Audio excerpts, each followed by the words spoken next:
Hello students, welcome to another biology lecture on Biology Mantra with Priya ma'am. So let's get start. Hello students, in the last lecture we have talking about the functions of ecosystems और उसमें भी हमने बात करी थी productivity and decomposition की। आज का हमारा जो टॉपिक है जिसको आज हमें स्टडी करना है it is energy flow. So today we will talk about the energy flow in the ecosystem. Ecosystem में होता क्या है कि बायोटिक ऑर्गेनिजम्स या लिविंग ऑर्गेनिजम्स जो होते हैं वो अबायोटिक कंपोनेंट्स के साथ में मिलकर, फिज़िकल कंपोनेंट्स के साथ में मिलकर एक एनवायरनमेंट क्रिएट करते हैं और हर एक चीज़ को अपना वर्क करने के लिए एनर्जी की रिक्वायरमेंट होती है, स्पेशली लिविंग्स को। लिविंग्स में जितनी भी एक्टिविटीज़ होती हैं they are called the metabolic activities. So अपने हर एक मेटाबॉलिक एक्टिविटीज़ को परफॉर्म करने के लिए they required some sort of energy. तो वो एनर्जी कहाँ से प्रोवाइडेड होती है, कहाँ साइड उसका फ्लो होता है, कहाँ से एनर्जी आती है, उन सब को हम डिस्कस करेंगे energy flow in the ecosystem में। The first thing which you have to remember all this is the sun is ultimate energy source.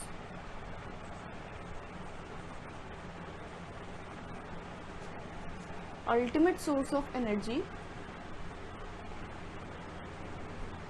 for all the ecosystems.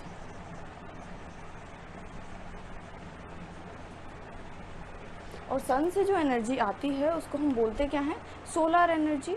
तो जो सोलर एनर्जी है वही अल्टीमेट सोर्स है हर एक organisms के लिए, अपना जो भी वो फूड एनर्जी के रूप में लेते हैं और जिसको भी वो अपनी मेटाबॉलिक एक्टिविटी में यूज़ करते हैं। सो बेसिकली हम बोल सकते हैं कि जो सोलर एनर्जी है वही फूड एनर्जी में कन्वर्ट होती है और वही पहुंचती है हमारे इकोसिस्टम में। Correct. So solar energy converted to the food energy और वही पहुंचती है हमारे इकोसिस्टम में, जिससे हर एक लाइफ सस्टेन करती है। तो क्या पूरी सोलर एनर्जी को किसी भी इकोसिस्टम की लाइफ के लिए सस्टेन कर लिया जाता है, या फिर किसी भी इकोसिस्टम में क्या पूरा का पूरा सोलर एनर्जी यूज़ होते हैं? Nothing like so. हमारे अर्थ पर जितनी भी सनलाइट आती है, पहली बात तो अर्थ के बाहर मतलब यूनिवर्स से अर्थ और सन के बीच की इतनी ज़्यादा दूरी होने की वजह से ऐसा भी नहीं है कि पूरा का पूरा जितनी सोलर एनर्जी सन के पास है वो पूरा का पूरा धम्म से सीधा अर्थ पे ही आती हो, तो ऐसा नहीं होता है। अर्थ तक जितनी सनलाइट आती है अगर हम उसे 100% मान के चलें तो उसका भी 50% part he PAR means photosynthetically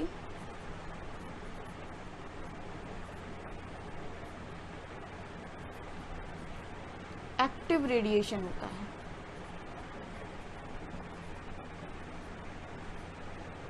it is PAR। So total sunlight का 50% पार्ट ही, ऑलमोस्ट 50% पार्ट ही क्या होता है, PAR मतलब फोटोसिंथेटिकली एक्टिव रेडिएशन, या फिर इसको हम बोल सकते हैं विजिबल स्पेक्ट्रा।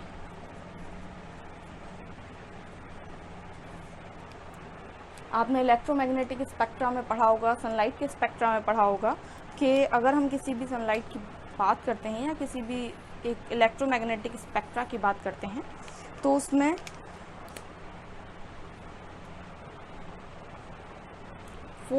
से लेकर 700 nm के बीच में ही, 700 नैनोमीटर के बीच में जो होती है ये है हमारा फोटोसिंथेटिकली एक्टिव रेडिएशन, या जिसको हम विजिबल स्पेक्ट्रा बोलते हैं, और इसी को हम लोग VIGOR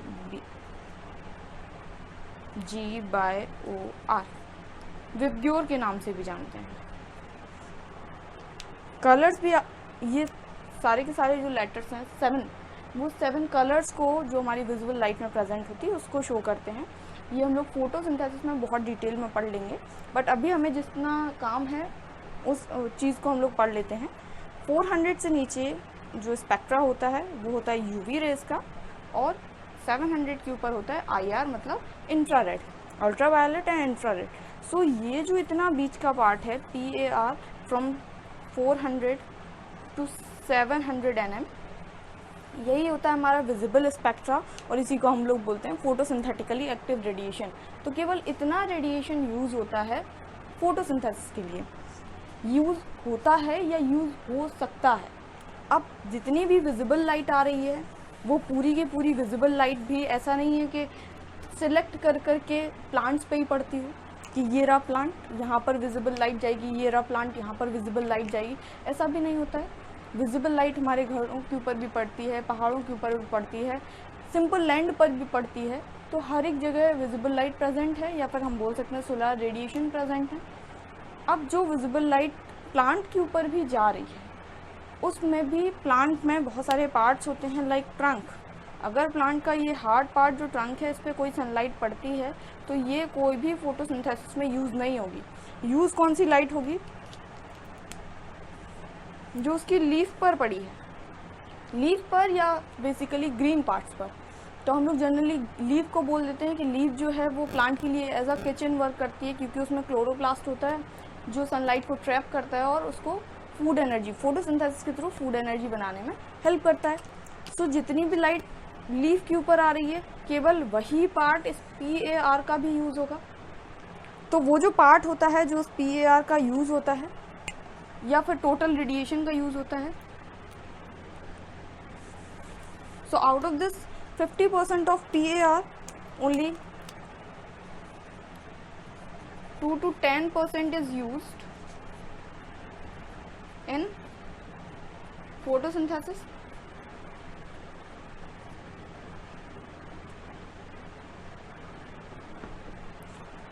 पार का मतलब PAR, जिसको हम लोग फोटोसिंथेटिकली एक्टिव रेडिएशन बोलते हैं, उसका केवल 2 से 10% पार्ट ही फोटोसिंथेसिस में यूज़ होता है। तो टोटल रेडिएशन जितना अर्थ तक पहुंच रहा है, अगर उसके भी आप में लेके चलें तो केवल 1 से 5% part, 1 to 5% part is used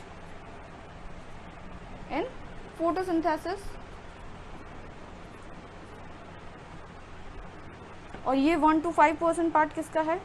total radiation का। और ये 2 to 10% पार्ट किसका है? फोटोसिंथेटिकली एक्टिव रेडिएशन का।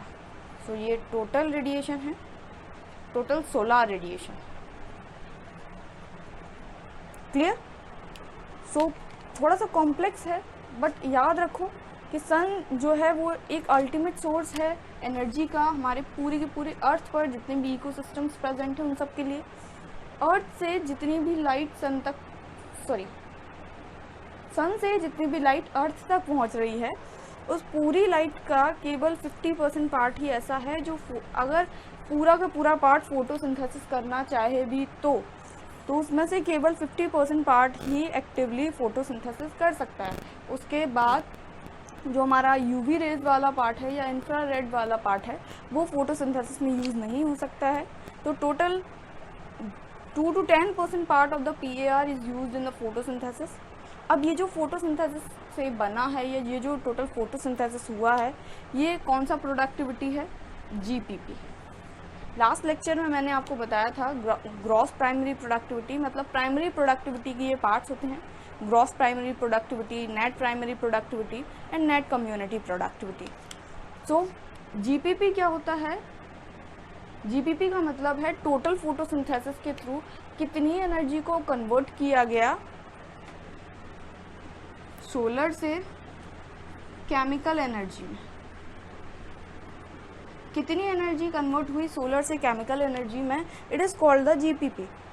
लास्ट लेक्चर में मैंने आपको बताया था कि प्लांट्स को या ऑटोट्रॉफ्स को इसीलिए ट्रांसड्यूसर्स या फिर कन्वर्टर्स बोलते हैं, क्योंकि ये सोलर एनर्जी को कन्वर्ट कर लेते हैं केमिकल एनर्जी में। और हर्बीवोर्स को बोला जाता है की फैक्ट्री एनिमल्स। की फैक्ट्री एनिमल्स का मतलब है कि ये जो GPP या फिर ये जो केमिकल एनर्जी है, ये जो फूड एनर्जी है ऑटोट्रॉफ्स के पास, उसको फ्री करते हैं, अपने बायोमास में लेते हैं और नेक्स्ट ट्रॉफिक लेवल्स के लिए अवेलेबल कराते हैं हर्बीवोर्स। तो हर्बीवोर्स को हम लोग बोल देते हैं की फैक्ट्री एनिमल्स। आप लास्ट लेक्चर को पढ़ सकते हैं अगर आपने नहीं पढ़ा है तो। So it is the energy flow. Energy sun से आई अर्थ पर, उसका 50% पार्ट PAR के फॉर्म में अर्थ पर आया उसका 2 to 10% पार्ट यूज़ हुआ फोटोसिंथेसिस में और फाइनली जीपीपी प्रोड्यूस किया। अब पूरा का पूरा जीपीपी आगे फ्लो तो कर नहीं सकता है, करेगा कौन सा पार्ट? केवल वो पार्ट जो एडिबल पार्ट है या जिसको कोई भी हर्बीवोर्स खा सकता है। सो नेट कम्युनिटी प्रोडक्टिविटी या नेट हम लोगों ने जितना सोलर एनर्जी में से जितना भी पार्ट पूरे के पूरे इकोसिस्टम के लिए एक प्रोडक्टिविटी के फॉर्म में आया है वो रह जाता है टोटल रेडिएशन का, क्योंकि हमारे जो पार्ट्स हैं वो यूज़ हो जाते हैं, जो हमारे सनलाइट के पार्ट्स हैं या फिर जो सोलर एनर्जी से केमिकल एनर्जी में कन्वर्ट हुए हैं वो पार्ट्स हैं वो यूज़ हो जाते हैं। तो टोटल बचता है 0.02%। और वो पार्ट ही एक ऐसा पार्ट है जो आगे अभी हम फूड चेन पढ़ेंगे। फूड चेन में जब ऑटोट्रॉफ्स के बाद हेटेरोट्रॉफ्स के पास एनर्जी जाती है, मींस कंज्यूमर्स के पास एनर्जी जाती है, तो वो केवल ये पार्ट जाता है। ऑब्जेक्टिव्स कई जगह से बनते हैं, तो आपको याद रखना है कि सन से जो टोटल लाइट आती है उसका 50% PAR होता है। अगर PAR के बिहाफ में आपसे पूछा जाए कि कितना पार्ट फोटोसिंथेसिस में यूज़ होता है, so it is 2 to 10%। But अगर कभी आपसे पूछ लिया जाए कि कितना पार्ट टोटल सोलर एनर्जी का है जो कि फोटोसिंथेसिस में यूज़ हुआ है, so you can simply tick the answer 1 to 5%। और कितना पार्ट हमारी कम्युनिटी प्रोडक्टिविटी के रूप में या कितना पार्ट टोटल एनर्जी के रूप में हमें प्रोवाइडेड हुआ, वो है 0.02% of the total solar energy. So it is done. Energy flow के बाद अब हम बात करते हैं, मैंने अभी एक टर्म बोला था कि हमारे ट्रॉफिक लेवल्स में। So next thing is trophic level.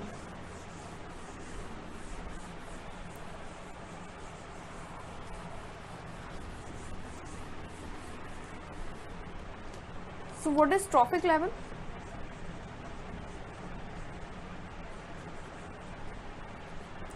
Trophic levels क्या होते हैं? किसी भी फूड चेन में जितने भी स्टेप्स होते हैं, each and every steps in a food chain is called the trophic level.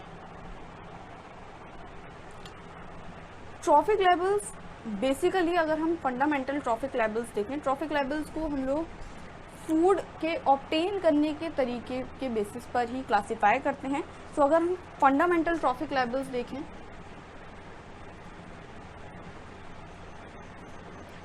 तो वो दो होंगे। पहला रहेगा प्रोड्यूसर्स का और दूसरा रहेगा कंज्यूमर्स का। प्रोड्यूसर्स का ट्रॉफिक लेवल हमेशा 1 रहता है। कंज्यूमर्स में हम जानते हैं पहले हर्बीवोर्स आते हैं, हर्बीवोर्स के बाद कार्निवोर्स आते हैं, फिर टॉप कार्निवोर्स आते हैं, तो इन सब का ट्रॉफिक लेवल चेंज होता रहता है। ट्रॉफिक लेवल को हम शो करते हैं T से, तो हमेशा ही प्रोड्यूसर्स का ट्रॉफिक लेवल रहेगा T1। 1 इनकी पोजीशन को शो कर रहा है और T for trophic level. Consumers में अगर हर्बीवोर्स की बात करते हैं, सो हर्बीवोर्स का ट्रॉफिक लेवल हमेशा T2 रहता है।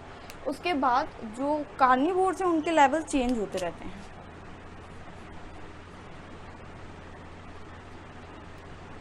कार्निवोर्स के इसके आगे के ट्रॉफिक लेवल्स होंगे। याद रखना जो कार्निवोर स्पीशीज़ हैं उनके लिए जो ट्रॉफिक लेवल है वो चेंज भी हो सकते हैं। किसी एक पर्टिकुलर स्पीशीज़ के लिए कोई भी ट्रॉफिक लेवल फिक्स नहीं होता है। हाँ, बस एक ट्रॉफिक लेवल पर कई सारी स्पीशीज़ हो सकती हैं। फॉर एन एग्जाम्पल, अभी हम एक फूड चेन बना के देखते हैं और उस फूड चेन के बेसिस पर, फूड चेन क्या होता है? Next topic is food chain. Food chain जब तक आप नहीं समझोगे आपको ट्रॉफिक लेवल समझ में नहीं आने वाले हैं। फूड चेन का मतलब है, चेन का मतलब होता है जब बहुत सारी चीज़ें आपस में इंटरलिंक्ड रहती हैं। तो यहाँ पर जो इंटरलिंकिंग है वो किसकी वजह से? फूड की वजह से। फूड चेन रिपीटेड ईटिंग को शो करती है, जिसमें एक ऑर्गेनिज्म किसी दूसरे को खाता है और किसी दूसरे के थ्रू खाया जाता है। Means the repeated eating chain or the repeated interlinking between the organism in which one organism eating on another and get eaten by other organism। मतलब एक ऑर्गेनिज्म किसी दूसरे के को खाता है और किसी दूसरे के थ्रू खाया जाता है, तो उसी को हम बोल देते हैं फूड चेन। लाइक अगर हम किसी भी एक क्रॉप फील्ड की देखें तो उसमें क्रॉप्स या फिर ग्रासलैंड की देख सकते हैं, ग्रासलैंड। सो उसमें ग्रास है, ग्रास को फीड करेंगे हर्बीवोर्स, इंसेक्ट को लेके चलते हैं, और इन इंसेक्ट्स में कौन आ जाएंगे, जैसे हमारे ग्रास होपर्स। तो इंसेक्ट ने फीड किया ग्रास के ऊपर और इनको खा लिया फ्रॉग ने, फ्रॉग को स्नेक ने, एंड फाइनली स्नेक को ईगल और फैल्कन ने। क्लियर? सो अब यहाँ पर जो ट्रॉफिक लेवल हम शो करेंगे, the trophic level of this grass is T1, T2, T3, T4 and T5. Clear? So these are the trophic levels of these species in the food chain. अब कभी कभी क्या हो सकता है कि ये जो स्नेक है, स्नेक ही डायरेक्ट कई सारे हर्बीवोर्स पर फीड कर जाता है। लाइक अगर यहाँ पर क्रॉप होता, उस क्रॉप को अगर यहाँ पर कोई क्रॉप है और उस क्रॉप फील्ड में अगर रैट हैं या माउस है, तो उन माउस को कोई फ्रॉग नहीं खाएगा, तब यहाँ पर ये ट्रॉफिक लेवल नहीं होगा। फाइनली हमारे पास ट्रॉफिक लेवल आएगा स्नेक का, उसको डायरेक्टली फीड करेगा स्नेक, और तब स्नेक का ट्रॉफिक लेवल क्या हो जाएगा, T3, और तब ईगल का ट्रॉफिक लेवल क्या हो जाएगा, T4। क्लियर? सो ईगल का ट्रॉफिक लेवल हो गया T4, स्नेक का ट्रॉफिक लेवल हो गया T3, ट्रॉफिक लेवल्स चेंज हुए। That is what I am saying कि ट्रॉफिक लेवल्स जो हैं वो किसी भी एक स्पीशीज़ के लिए चेंज हो सकते हैं अगर वो स्पीशीज़ कोई अदर स्टेप को ऑब्टेन कर रही है किसी भी फूड चेन में। सो ट्रॉफिक लेवल्स का मतलब है steps in the food chain.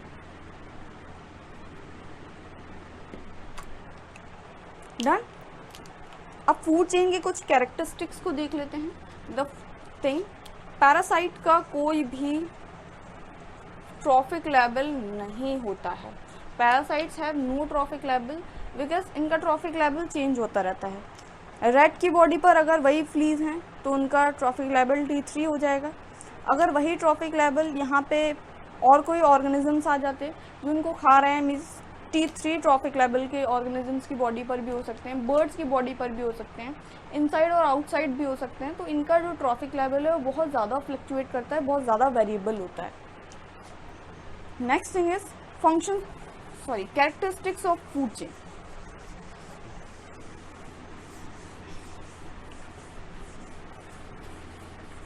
Food chain में क्या था कि जो ऑर्गेनिजम्स थे वो अपने फूड के बेसिस पर एक दूसरे से इंटरलिंक थे।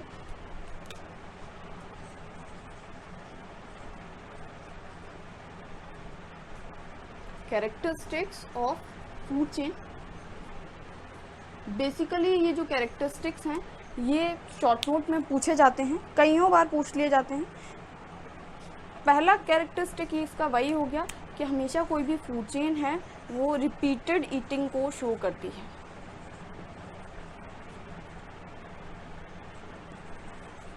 It always shows the repeated eating.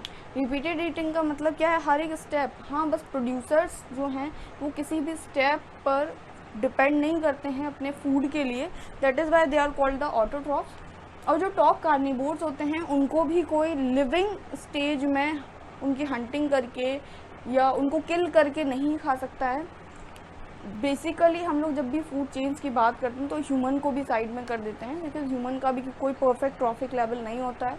Human को भी ओमनिवोर कैटेगरी में रखा गया है और फूड चेन से हम उसको अलग कर देते हैं, क्योंकि ह्यूमन तो किसी को भी किल करके खा लेता है। रिपीटेड ईटिंग इसमें होना बहुत ज़रूरी है। उसके बाद जो फर्स्ट लेवल है वो हमेशा ऑटोट्रॉफ्स को मिलता है। दूसरा जो हमारा पॉइंट होता है वो है जो फूड चेन है ऑलवेज स्ट्रेट हो, food chain is always straight. अभी मैंने एक फूड चेन बना के दिखाई थी। फूड चेन में कहीं से भी कोई भी वेरिएबिलिटी नहीं आती है, हमेशा एक स्ट्रेट रहती है। ऑटोट्रॉफ्स से हमेशा हेटरोट्रॉफ्स की तरफ ही फूड एनर्जी जाएगी। ऐसा कभी नहीं होता है कि ऑटोट्रॉफ से किसी हेटरोट्रॉफ की तरफ फूड एनर्जी गई और बाद में उस हेटरोट्रॉफ को किसी ऑटोट्रॉफ ने खा लिया। ऐसा कभी भी नहीं होता है। हमेशा सन से ऑटोट्रॉफ की तरफ एनर्जी जाती है और ऑटोट्रॉफ से हेटरोट्रॉफ्स की तरफ जाती है। So it is unidirectional. So these are some basic characteristics of a food chain. Repeated eating होती है, फूड चेन हमेशा स्ट्रेट रहती है, यूनिडायरेक्शनल होती है। इसके बाद बात कर लेते हैं टाइप्स ऑफ फूड चेन की।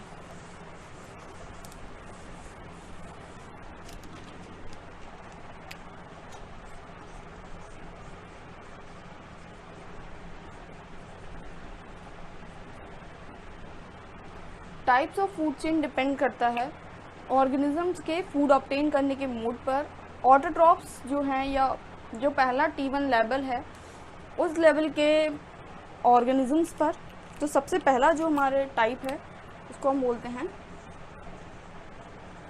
Detritus food chain. Detritus food chain का मतलब क्या होता है? ऐसी फूड चेन जो डेड और डिकेइंग मटेरियल से स्टार्ट होती है और फाइनली टॉप कंज्यूमर्स तक जाती है। जैसे अगर हम एक बात करें डेड लीफ की, तो उसको खाएंगे कोई भी डेट्राइटिवोर्स, जैसे हमारा अर्थवर्म।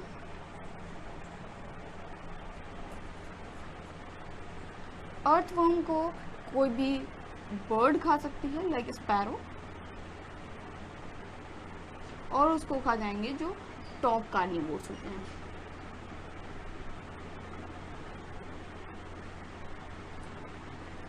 क्लियर? सो स्टार्टिंग कहाँ से हुई? डेट्राइटस से।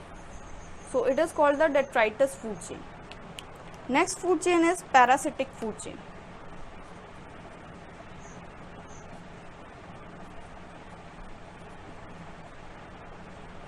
पैरासिटिक फूड चेन हमेशा होस्ट से स्टार्ट होती है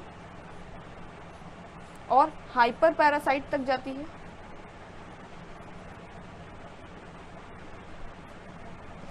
अगर कहीं हाइपर पैरासाइट्स की एब्सेंट होती है तो उस जगह पर पैरासाइट्स तक जाती है। So it is parasitic food chain. Parasitic food chain like किसी एक बड़े से ट्री पर कुछ बर्ड्स रह रही हैं और उन बर्ड्स के ऊपर फ्लीज रह रहे हैं, तो वो हो जाएगी पैरासाइटिक फूड चेन, क्योंकि वो जो फ्लीज हैं वो एज अ पैरासाइट बर्ड की बॉडी पर रह रहे हैं। उसे एक बार में किल नहीं कर रहे हैं, बट धीरे धीरे करके अपने होस्ट की बॉडी से फूड मटेरियल को ले रहे हैं। इन दोनों फूड चेन के बाद जो थर्ड टाइप होता है it is grazing food chain. Grazing food chain सबसे कॉमन फूड चेन होती है। बेसिकली जब भी हम एक फंडामेंटल फूड चेन की बात करते हैं तो हम लोग उसी फूड चेन को लेकर चलते हैं, which is grazing food chain. जो अभी अभी मैंने आपको फूड चेन बना के दिखाई थी वो भी एक ग्रेजिंग फूड चेन थी। Grazing food chain GFC। Grazing food chain एक फंडामेंटल फूड चेन होती है, सबसे कॉमन फूड चेन होती है और इसको हम लोग प्रीडेटर फूड चेन भी बोलते हैं।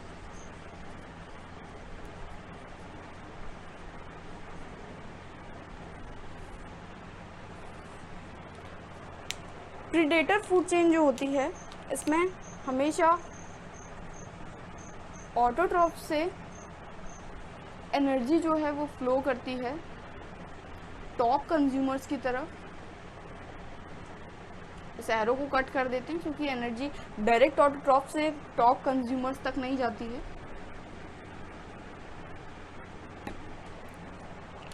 ऑटोट्रॉफ से टॉप कंज्यूमर्स तक एनर्जी जाती है डिफरेंट ट्रॉफिक लेवल से होती हुई।